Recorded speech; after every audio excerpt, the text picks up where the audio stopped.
Donc il y a des étapes sur la voie qui en fait est dans notre intériorité. C'est cette voie qui mène au je suis, à notre véritable nature. La réflexion, nommer une émotion, la reconnaître, peut être une étape. On va se familiariser avec l'émotion. La peur est le plus difficile. La peur, on s'en libère quand on a une conscience ouverte, quand on a une conscience qui accepte les différentes formes d'émotions, l'attachement, l'aversion. On peut commencer à être conscient de la peur sans avoir peur de la peur, en quelque sorte.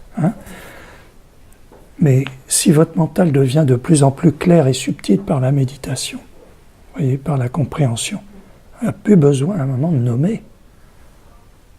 Vous comprenez ? Soit vous vous tournez vers la paix, vers la lumière, sans refouler l'émotion, et elle va s'apaiser. Et il n'y a aucun mal à avoir une émotion. Même un sage peut avoir un sentiment très intense. Il y a des sages qui peuvent pleurer devant quelqu'un, mais ils ne sont pas emportés. Vous comprenez ?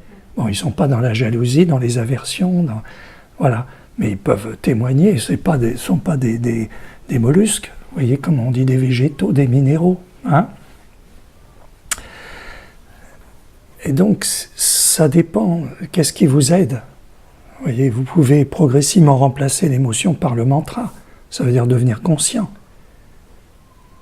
Et en même temps, ça vous aide à avoir un mental plus subtil, à devenir témoin, à être conscient du témoin que vous êtes, en fait, sans être tout de suite dans la réaction par rapport à l'émotion qui est une réaction, en fait, qui est mécanique.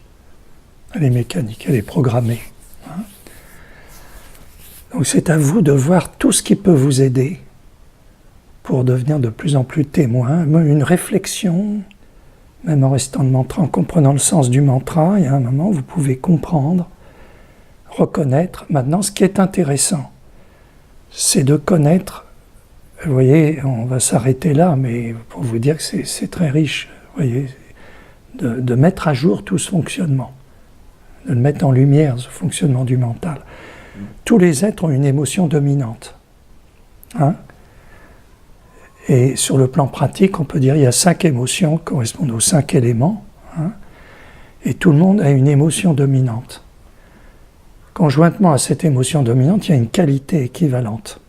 Donc, l'accepter, cette émotion, la reconnaître, la mettre en lumière, fait que le mental va passer de plus en plus à un fonctionnement instable, à un fonctionnement stable, et c'est la qualité qui accompagne cette émotion qui va commencer à se développer en vous. Là où il y a l'obscurité, il y a la lumière. Là où il y a la lumière, l'obscurité. Dire l'émotion, c'est mal. Non. Pourquoi ça serait mal ? Vous comprenez ? Simplement, on est dans un voile, on est dans une perturbation. Voilà. Et c'est intéressant de savoir quelle est l'émotion qui est la plus dominante. Vous voyez ? Par exemple, chez la femme, c'est beaucoup le désir-attachement. Et elle est très attachée à son enfant. On ne peut pas dire que ça soit une émotion négative. Elle a une qualité en tant que mère. Vous voyez, une qualité qui fait qu'elle est attachée à son enfant. Ça ne veut pas dire que ça soit son émotion dominante. Malgré tout, malgré que l'attachement est souvent très développé dans le principe féminin, par exemple. Donc c'est intéressant de connaître notre émotion parce que ça nous amène à nous interroger dans ce mental, quel est le voile le plus puissant, à quel niveau l'ego fonctionne le plus souvent. Car par exemple, si je prends l'orgueil par exemple, qui est un pouvoir de concentration, vous allez développer la capacité d'être concentré dans la méditation alors que vous aviez l'habitude de vous concentrer sur moi, ce sens du moi. C'est une qualité. Un autre dira, j'arrive pas à me concentrer. Il a une autre qualité. Il a peut-être certainement une autre émotion. Mais même s'il y a le désir-attachement et que c'est l'orgueil qui est dominant, peu importe l'émotion dominante, elle va toujours renforcer l'émotion du moment. Soit c'est elle qui est la plus en avant, ça peut être le désir-attachement, l'aversion.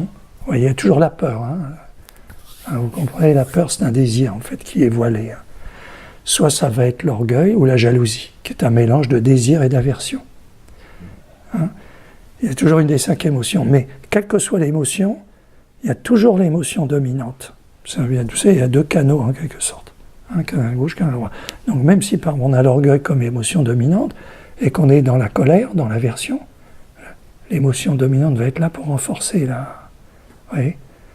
Et souvent, elle est en avant. Alors, la reconnaître, c'est intéressant, parce que ça nous amène à comprendre comment ça fonctionne, à identifier. Après, on va au-delà de tout ça. On oublie tout. Pourquoi nommer les émotions, hein, de comprendre, je ne suis pas ce mental, je ne suis pas dans cette émotion, puisque j'en suis témoin. Il n'y a plus besoin de nommer, mais c'est une étape de comprendre qu'il y a 5 émotions.